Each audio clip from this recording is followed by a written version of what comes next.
More like it.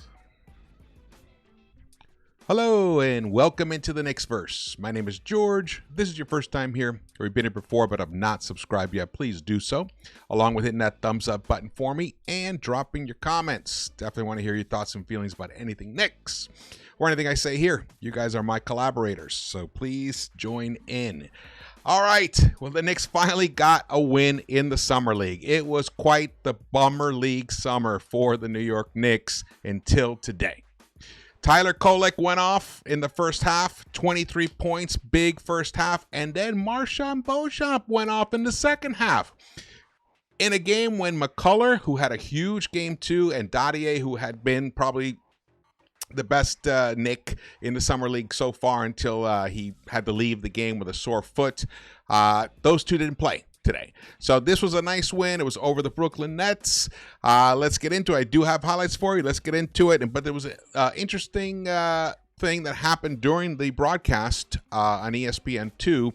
Tom Crean, OG Anunoby's former coach from Indiana, and actually he was a former coach of Marquette as well. He was one of the announcers. And man, did I learn a lot. It was really fascinating to listen to him talk, to listen to him describe why certain people, their shots were off.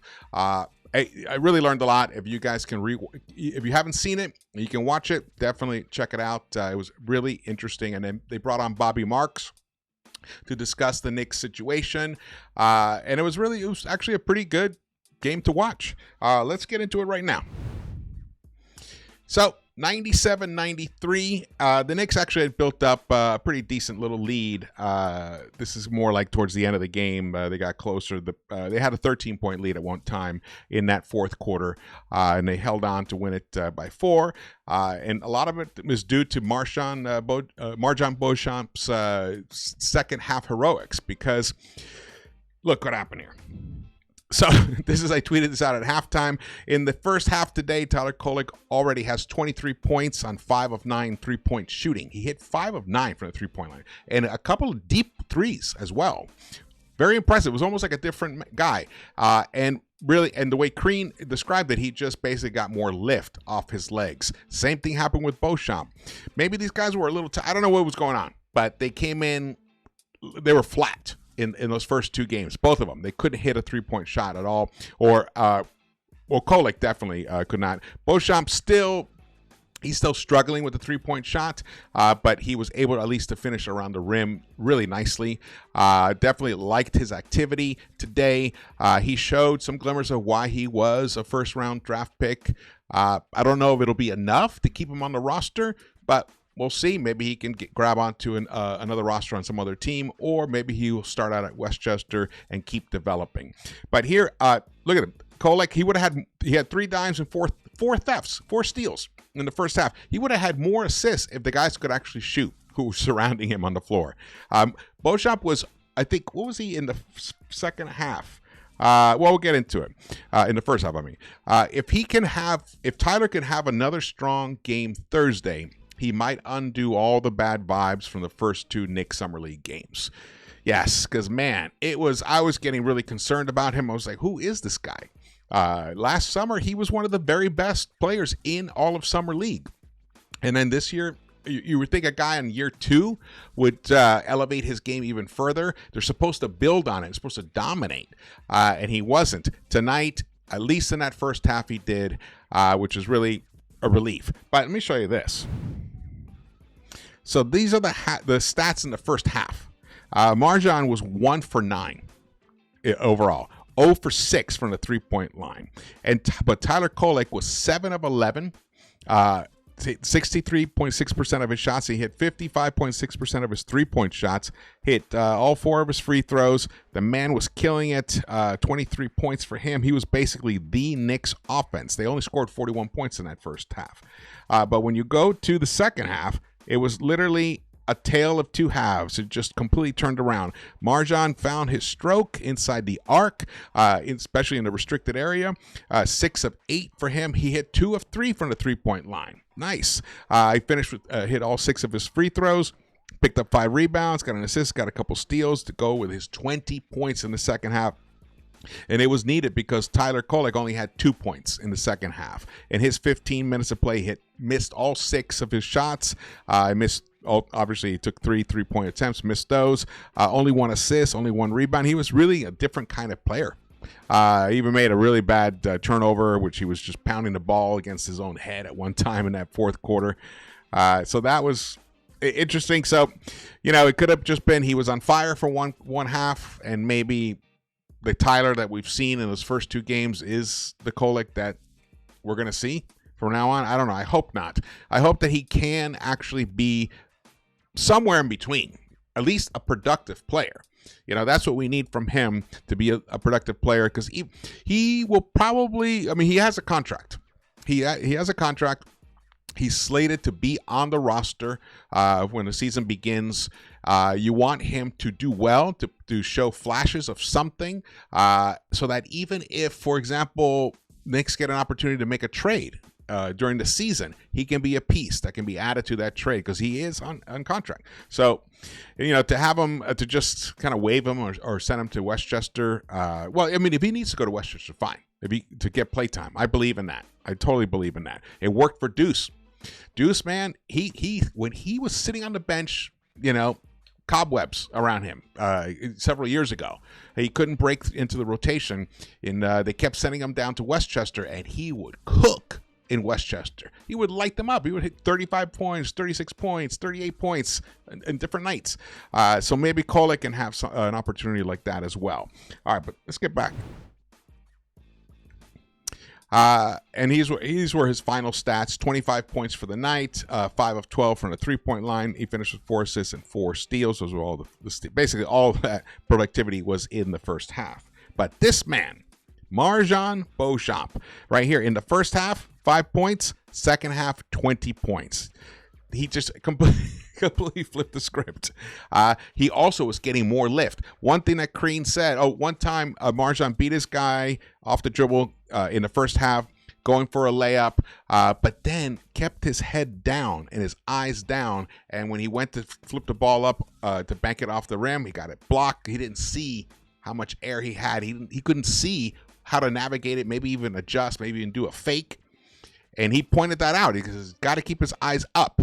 And then he pointed that out that in the second half, he did make those adjustments, which is why he was able to hit 6 of 8. In fact, almost the identical play. He was beat his guy up the dribble, but he kind of caught up. The defender caught up to him, and he was able to kiss that layup off the high glass. Went right in. Beautiful, beautiful shot. I think it's in the highlights. You'll see it. So he made adjustments.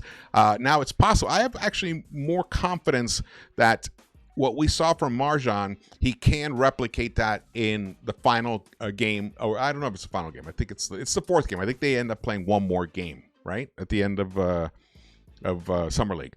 So I think he can replicate it. The fact that Tyler went totally cold, I don't know. We'll see. We'll see. We need to see more consistency from him. But these are definitely redemption games from those two, which I'm relieved to say.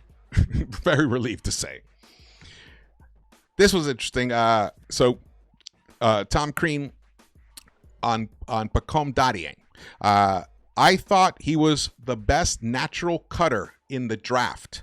If he'd been in the U.S. and he'd been a lottery pick. Former Marquette, Indiana, Georgia head coach Tom Crean on Postgame Dadiang. It's possible that we may have gotten ourselves a nice steal here, but he has to be developed further. It's a shame that he hurt his foot and he couldn't continue to play and build on the good game one that he had.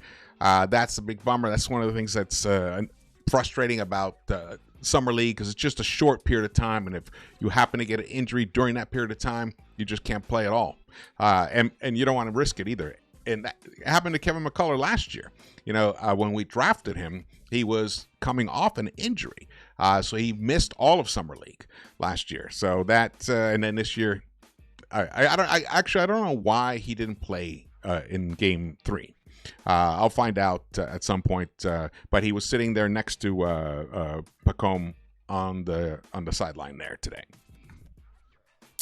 So, thanks to New York basketball, they captured this, which I'm really glad, because this was during the period of time when Bobby Marks, it was in the second half, when Bobby Marks joined the two announcers. His name was Carter was the play-by-play guy, and Crean was the color guy. And then Bobby Marks was sitting in between them. I'm sure if you've watched any summer league games, you're familiar with the scenario, how they set people up. They bring people in to discuss what's happening with these teams from a salary structure, a roster structure, and those things. So they brought in Bobby Marks to discuss the situation here. But this is what Tom Crean said during the broadcast. I'm going to read it out. I didn't quite get the clip, but I'll read it out for you guys. It's a two-parter here. So he says, in all honesty, you can bring back Red, okay? Red Holtzman, okay? If they don't throw the ball ahead and play more in transition, they got to get away from one action, one shot. I mean, the ball has got to move, and that's Mike Brown's forte. But the end of the day, as good as Jalen is, in my opinion, he's a much better player when he's not only pushing the ball, but where the ball's moving. Because there's so many times where he's handling that everything's built to stop him, because it's not necessarily going to be passed. Jalen Brunson's so good that you really should never measure him based on his points. You measure him based on his efficiency, the ball moving ahead, getting offense, no matter what they've got to get better moving, no matter what they've got to get better moving that ball from side to side, utilizing their players. They've got to get great wing runners. OG can get up the floor. They've got great wing runners. They've got great wing runners. OG can get up the floor. Bridges, Hart, McBride. Well, those guys can also make plays in the half court. And I think for them to take the next step, Jalen's has almost got to get more off the ball catches rather than drive it into the paint and everything starts and finishes with him. Beautiful. That'll be the key to taking the offense that we saw in 2024-25 season, that was 2 games shy of the NBA Finals, to get all the way to the finals. That will be the key. Get the ball moving. Utilize these other guys in the half court. Do not start and begin everything with Jalen Brunson. You know, some people may say it's almost impossible, because that is the nature of Brunson's game. And he is so good at breaking other teams down. He is near unstoppable. However, it hurts the overall potential of the whole offense. That is the issue here. So this is going to be interesting. Crean definitely knows what he's talking about. And I'm sure Mike Brown, that is the number one thing that Mike Brown is working on, how to figure it out. Because if you can get Cat, Bridges, OG, and if Deuce ends up starting instead of Hart or Mitch, and then Jalen, get his efficiency up, that offense will be so lethal. It will be the number one offense in the NBA. And the other part of it is, it will help offset the defensive deficiencies that Cat and Brunson have. Yes, this may be a team that gives up a lot of points, but this is a team that will basically score an additional 10, 15 points more than they give up on every single night. That will be the key. And then as the season goes on, that defense, because Mike Brown is known, defense is his actual forte, his defense. Recently, because of working with Steve Kerr as his primary assistant there, and then when he was at Sacramento, the high-powered offense that he installed there in his first season there. So now he can marry those two together, and then the defense will start becoming more and more efficient. Can't wait to see this. Can't wait to see this in play. I loved what he said here. Had to share that with you guys. All right, we got the stats here. Let's get to the highlights.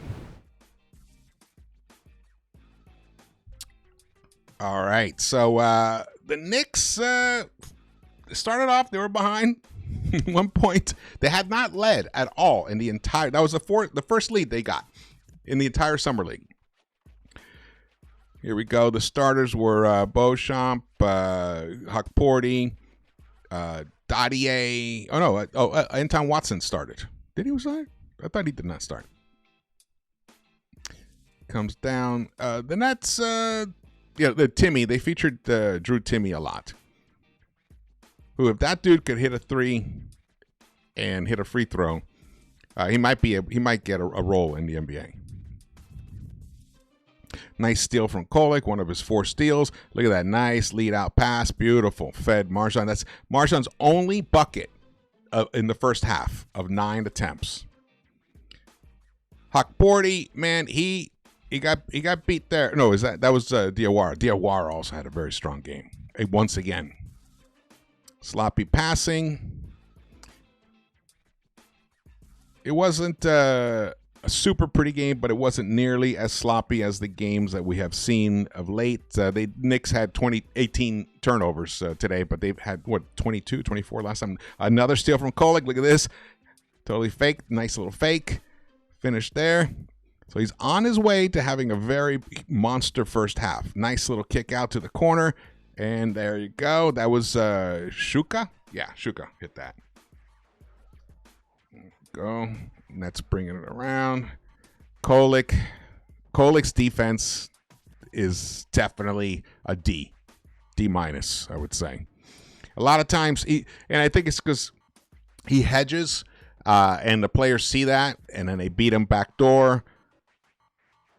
The minute a guy sees that he's hedging towards the ball, he cuts, and the player with the ball in his hands finds them. Here he comes. Nice. The ball swinging around like that. It keeps going, and then Tyler hits his first 3. I think that was his first 3. I hope. Yeah, they do have the long 3 that he shot. It was great. Okay. Nets were doing their job to keep the ball moving. See, it was tight in that second half at one point, 31-30. Here he goes. Just steps up, lets it fly, sunk it, nothing but net. Actually, his first 3, it kind of got some help from the backboard. It bounced around. So the corner one was his second 3. That was his third 3 in the first half. Again, Tyler gets beat there. Here we go. Nice. Oh, yes. Nice little alley-oop feed to Diawara. Diawara, nice game for him overall. The man has got a wingspan like a condor. It's tremendous. And he loves to play deep. Look at this. Look at this 3. Look at that. Deep. That was like a 29 footer, maybe 30 footer even. Pretty deep. Nice. I think that was Pate got blocked, but still, that was Najee who fed him. There we go, James Najee. He overall, what did he play? Let's see here. Oh, look at these stats. Sorry, I still had the second half stats. Najee finished with 4 points. And got 4 rebounds in 13 minutes of play. Huckporty had 4 points as well. He only played 13 minutes. There was no need to play. I don't think he played in the fourth quarter at all. And let's see, where's our guy Diawara? Diawara did start. So it was Beauchamp, Diawara, Huckporty, Jamal Bey, and Tyler KOLEK who started. Jamal Bey, I'm not that familiar with him. Diawara, he attempted 4 3-pointers, missed them all. The 2 that I can recollect, they looked good. They were just a little bit off, a little bit short, but the mechanics were solid. I think he definitely can hit the 3-pointer. If he can do it consistently, only just like 36%. That would be fabulous, especially with his high motor. He has a tremendous motor inside the. I mean, he was 3 of 4 inside the arc. 4 rebounds, 2 assists. He had a nice little pass when he was down in the paint. He passed it to, I can't remember who it was. Oh, nice. That's a nice little feed from MarJON. MarJON started picking it up. Here we are in the third quarter. Watson buries his 3 there. Anton Watson was 5 of 6 overall today. Finished with 12 points. Let's see, Pate once again, he's just so raw, but I like his. He has a live body, but he is super raw. He finished with 5 points as well. Ooh, almost a block there. Now we're into the fourth quarter. Knicks are up by 7. There's Diawara, nice baseline jumper there, sweet. Look at him coming racing in. Look at him. He loves to dribble. He's got a pretty good handle. That was that high kiss off the glass that I was mentioning before that Beauchamp did. Let's see if they're going to have that other highlight here. It comes, oh, steal right there. It's a poorly executed pick and roll. Knicks are up by 13 here. And then Timmy goes to work. I don't know why they didn't put Diawara on Timmy.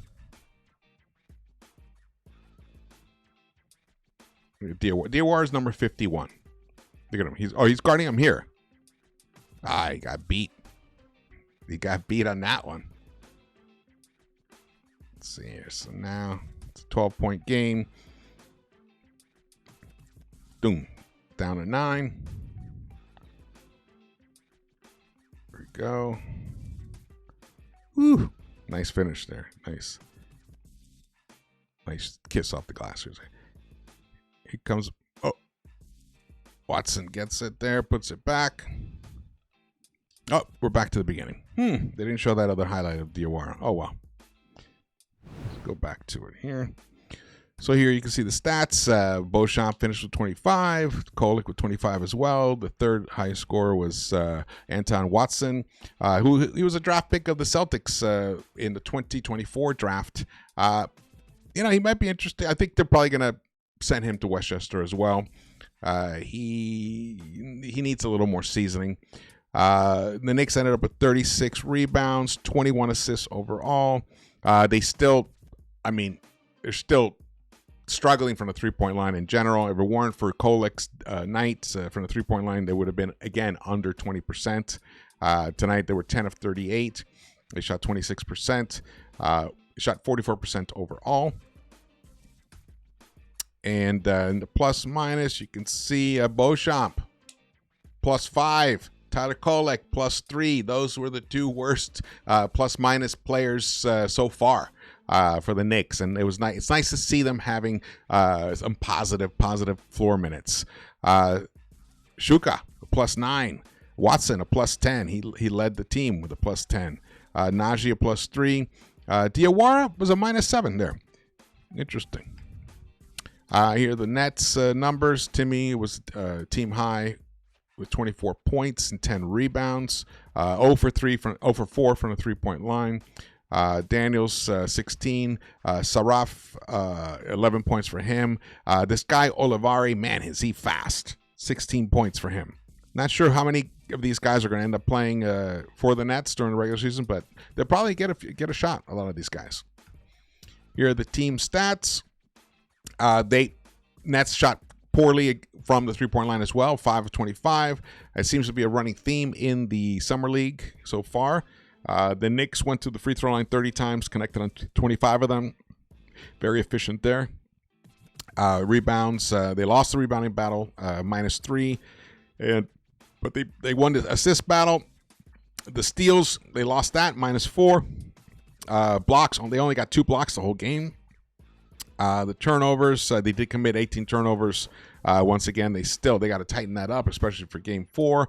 But that's just, these are almost irrelevant stats. It's really looking at what the players are showing you on the court. Are they showing you glimmers of a player that might be able to be usable during the regular season, or a player that you want to develop further, and possibly maybe in year 3, year 4, they show you something and they can develop into somebody else, into a deuce possibly. We'll see. That might be stretching it a bit.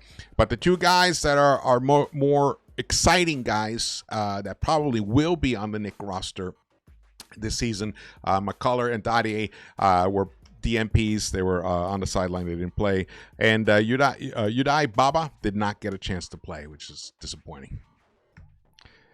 Well, Knicks are now 1-2 in the Summer League. BEAUCHAMP had a nice redemption game, just to recap that. And so did Tyler KOLEK, showed signs of life. But once again, it's still TBD to see if they can replicate these positive minutes on Thursday. I forgot who they play on Thursday, because that's how you got to prove yourself in that Summer League. That's the whole point of it. And Mike Brown was sitting there on the sideline watching. I'm sure he is not that excited by what he has seen so far from BEAUCHAMP and KOLEK until this moment, until this game. So let's hope that they can continue it. All right, thank you so much for watching this. My name is George. Please subscribe, hit the thumbs up button for me. And oh wait, I was going to get into this whole thing about player development. I'm going to save that. We're going to talk about it on Thursday. All right, thank you so much for watching this. I will see you around the Knicks-Verse. Let's go.